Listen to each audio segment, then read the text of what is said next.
Hello my friends and welcome to the channel. We're continuing our series on looking at the different classes that I'm considering for a main in Battle for Azeroth, and today we are taking a look at the Balance Druid. If this is your first time with us, please consider giving us a subscription. We're putting out daily World of Warcraft content right now as we head towards Battle for Azeroth. So if you like what you see, consider subscribing. If this is not your first time with us, welcome back. I'm so happy to have you all here. So the Balance Druid, this is a spec that is near and dear to my heart. It's the spec that I used to level my first character all the way up to 60 way back in vanilla. And it's of course seen a lot of changes over the year, but it isn't seen too many going from Legion into Battle for Azeroth. So let's dive right into the spellbook. So let's actually start with the basic rotation, right? So we've got 5 main rotational abilities. You've got Moonfire and Sunfire, which are your dots. You've got Lunar Strike and Solar Wrath, which are your builders, and then you've got Star Surge, which is your spender. You also have Starfall, which is your AoE spender. But the single target rotation mostly consists of these spells. You can see I've still got New Moon on my bars here. That's because it's a talent now. We'll look at that when we get to the talent tree. So let's look at our passives. We've got Aquatic Form, that's part of your shapeshifting toolkit. We've got Astral Influence, increases the range of all of your abilities by 5 yards. Eclipse, Lunar Strike has a 20% chance to grant you Solar Empowerment, and Solar Wrath has a 20% chance to grant you Lunar Empowerment. So, empowerments, these are what are normally granted by Star Surge. Because of Eclipse, they are also sometimes granted when you cast either Lunar Strike or Solar Wrath. And what they do is increase the damage of your next Lunar Strike for Lunar Empowerment or Solar Wrath for Solar Empowerment, and reduce its cast time by 15%. And you can have up to 3 of these for each spell. You've got Flight Form. The reason that Flight Form and Aquatic Form appears passives is because they are rolled into Travel Form. Yeah. So your mastery is Starlight. It increases the damage of Moonfire, Sunfire, and Starfall, increases the damage of Star Surge, and increases the damage of your empowerments by an additional percentage. And then we've got Thick Hide. This is actually coming from the Guardian Affinity, which I've taken.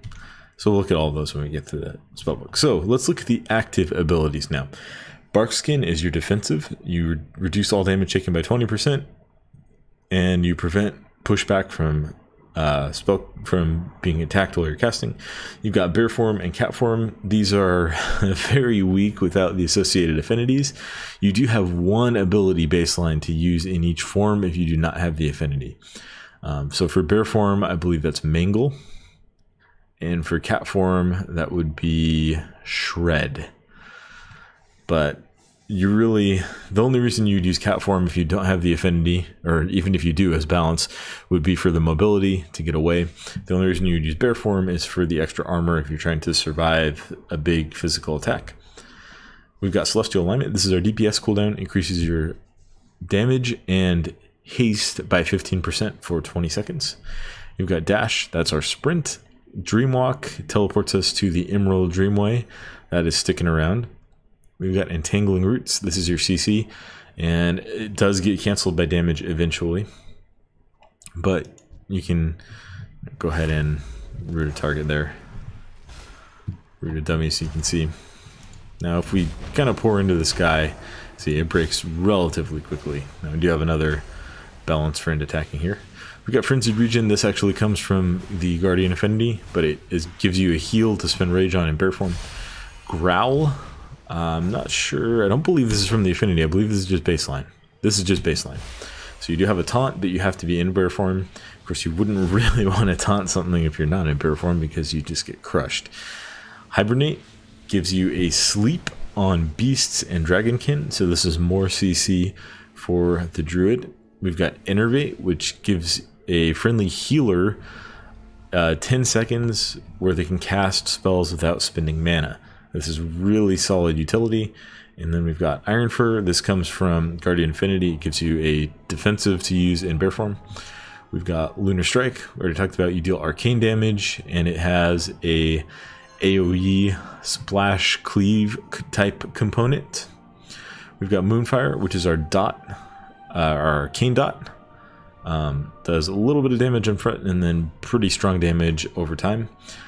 We've got Mangle, that's just your bear form basic ability. Really the only thing you'd use it for in bear form is to generate rage. It's not doing substantial damage. Moonkin form, this is what you want to be in all times. You can see I'm using the glyph of stars because I want to see my character model. I've never been a huge fan of the laser chicken itself, but the Moonkin, so you get, well, let's just read through it. Shapeshift into astral form, increasing the damage of your spells by 10%, your armor by 125%, and granting protection from polymorph effects. While in this form, single target attacks have a 15% chance to make your next Lunar Strike instant. That's mostly going to be applicable in world stuff or in PvP. You're probably not getting hit by too many single target attacks in group content, hopefully. And shapeshifting frees you from movement impairing effects. New Moon, that's a talent. We'll talk about that later. We do have Stealth, so you can prowl as a Balance Druid, as any Druid. You have Rebirth, which is your battle res, Regrowth, which is your heal, Remove Corruption, you can remove Curse and Poisons from friendly targets. It does have an 8-second cooldown if it does remove one. Revive is just your normal res. Shred is your attack for cat form. That does actually less damage than Mangle. Solarbeam is your interrupt / AoE silence. It does have a long cooldown. It's a 1-minute cooldown, so you want to make good use of it and not try to not waste it. If you're trying to interrupt a cast that's probably going to, like the mob that's casting an ability is going to die before that cast gets off, or if it's not going to be a dangerous one, just hold on to Solarbeam. Use it for more important situations. We've got Solar Wrath. This deals solar energy. You hurl a ball of solar energy at the target, dealing nature damage. It generates astral power and it has a very short cast time. So, 1.2 seconds. That's reduced by haste, of course. And then Lunar Strike, which has a slightly longer but still reasonable cast time. And you can see actually got a solar empowerment there. We've got Soothe, which dispels enrage effects. I believe only druids have this ability, so that's pretty strong utility. Starfall is your AoE, so I've taken a talent that makes it absolutely massive and allows me to cast well. Oh, maybe I didn't take that talent. Sorry about that. Star Surge is your single target filler ability. Not filler, spender ability. Sunfire is your other dot. It does a little bit more damage up front and a little less damage over time, but it does AoE. So I think if I hit this middle dummy, then all three of them are affected by it. Got Thrash, which actually comes from Guardian Affinity, and then Typhoon is a talent. The rest of these are talents or passives, which we've already talked about. So let's take a look at that talent tree. In tier 15, we've got Nature's Balance. While in combat, you generate 2 astral power every 3 seconds. While out of combat, your astral power rebalances to 50 instead of depleting to empty. So that's how I'm standing around here, not doing anything with a half full astral power bar. Warrior Loon, your next 3 lunar strikes are instant and generate 40% additional astral power. And then Forces of Nature gives you Treants to summon that generate astral power, do damage, and will taunt some enemies. They're not going to be taunting raid bosses, for example, but they will taunt some enemies. Particularly useful if you're just solo questing and you need a little bit of aggro dump. Tier 30, we've got Tiger Dash. This replaces Displacer Beast, and it also replaces Dash, but it gives you a crazy amount of movement speed, and then it kind of tapers off over time. And it's on a relatively short cooldown as well. It's only a 45-second cooldown. So that's pretty neat. We've got Renewal, which heals you for 30%. I don't think I've ever actually taken this talent since it was implemented, but it could have some uses. It doesn't take you out of form, and it doesn't have a cast time. 30% of your health is pretty decent. That would be, what, about almost 7,000, maybe a little bit more than that. Whereas Regrowth only heals for 3,600, so it's about twice Regrowth, but Regrowth has a portion of its heal over 12 seconds and has a mana cost. Renewal is free. So if you really need that survivability, it can be good, but I think generally one of the mobility options, either Tiger Dash, which you just looked at, or Wild Charge, which I prefer personally, just because you can, you know, immediately jump out of the fire and then get right back to it. And you have other options depending on your forms. One of those two is going to be your best bet for most content, I think. Tier 45, we've got our affinities. So Feral Affinity gives you Feline Swiftness, which increases your movement speed by 15%, and it also gives you a very basic cat form rotation where you have your 2 bleeds, Rake, and Rip, which is a spender, of course, and then Swipe to AoE, and it increases your energy regeneration. Guardian Affinity gives you Thick Hide, which reduces all damage taken by 6%, and then gives you Thrash, Iron Fur, and Frenzied Region. And then Resto Affinity, which gives you Ysera's Gift, which is a passive heal for 3% of your health every 5 seconds. And if you are at full health, it will instead heal a party or raid member. This is mostly just going to be about the passive, especially in raiding content, or especially in things like Mythic Plus. You're going to pick the one that you like the passive of the best, or if you need, you know, a backup emergency tank to try to save the raid real quick. You could take Guardian for that, but it's not gonna, you don't get crit capped from it, so you could still get absolutely destroyed. Generally, you're going to be looking at, okay, do I need movement speed in this situation? Do I need a little bit of damage reduction, or do I need passive healing? And usually probably going to fall between Feral or Guardian. Tier 60, we've got some CC, so we've got Mighty Bash, which gives you a stun, Mass Entanglement, which gives you an AoE route, and then Typhoon, which gives you a knockback. Tier 75, we've got Soul of the Forest, which increases the damage bonuses from your empowerments by 30% and reduces the astral power cost of Starfall by 10. We also got Star Lord, Star Surge, and Starfall grant you 3% haste for 20 seconds. This stacks up to 3 times and doesn't gain gaining a stack does not refresh the duration. And then we've got Incarnation, which gives you a stronger form of your cooldown. And so instead of having Celestial Alignment, which gives you 20 seconds at 15% damage and haste, you get the Mega Alkin form, which gives you 25% damage, still 15% haste, but it lasts for 30 seconds. So that's pretty nice. This is just going to depend on tuning, which one ends up being the best, and on situations, right? Tier 90, we've got Stellar Drift, increases Starfall's radius by 20%, its damage by 25%, and allows you to cast while moving while within Starfall's area. So if we take this, shift back into Moonkin form, and then you can see it's just a massive AoE. And if we drop it down, I can run around. I was even hitting the target dummies behind me.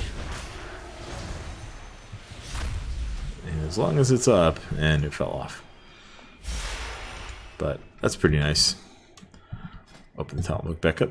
We've got Twin Moons. Moonfire deals 20% increased damage and also hits another nearby target within 15 yards of the target. So this is one of the legendaries that's been rolled into a talent. Stellar Flare gives you another dot to keep track of. Tier 100, we've got Shooting Stars, which gives you... Sorry, I'm just going to run so I can get out of combat here. Which gives Moonfire and Sunfire damage over time. It has a chance to call down a star, which deals damage and generates astral power. We've got Fury of a Loon, which is easier to use on beta than it is on live, and is just a better talent overall. This is the ion cannon that you can call down. So let's take this and then put it on my bar somewhere. Let's just put it at 6 for now. So you can use it. You can still make it move. Or no, you can't make it move anymore, but it will follow the target that you cast it on, and it does decent damage, and it generates a decent amount of astral power, 40 over its duration. And then, of course, we've got New Moon, which is a little bit worse than the artifact ability because it has a 25-second recharge instead of a 15-second. But other than that, it's still the same ability that we've come to love over the course of Legion. So we're going to wait the 25 seconds. Actually, I can just go ahead and do a little bit of DPS here. Let's take a look at how this actually plays out. So You're going to pick your target, and you're going to get your dots up. I'm not getting my second dot up. And then we've got enough to Star Surge. So what you're going to do is cast whatever you have that's empowered. So that would be Solar Wrath if it's empowered. And these are going to play off each other a little bit too, right? So one of the nice things about the way Balance is playing right now is that you rarely are forced to cast a unempowered ability, because you're almost always going to have enough astral power, and look, they were even getting procs to get a Star Surge off, and then you also have that new 20% chance for when you're casting one of these abilities to get a proc for the other one's empowerment. Not doing a good job of keeping my thoughts up here, but you get a general idea of how the rotation looks, and I mean, the astral power really does flow in quite nicely. So Balance is in a good place. It feels really fun to play, just to mess around with, and of course we'll go ahead and take New Moon once we're out of combat, just so we can drop a Moon on this dummy. So let's get our dots back up. Let's get a Star Surge out, and let's put that where I'm used to having it. New Moon, Half Moon. We'll dump our power so we don't overfill it, and then here comes the full moon. Oh, I love that ability. Alright guys, thank you for joining me in this video. If you made it this far, leave us a comment and a like, and again, just consider subscribing if you haven't already. We are putting out a couple more reviews before it's time to pick a main for BFA. So if you're enjoying this series, let me know, and if you're not, then, well, I hope you find something that you like. Until next time, see ya.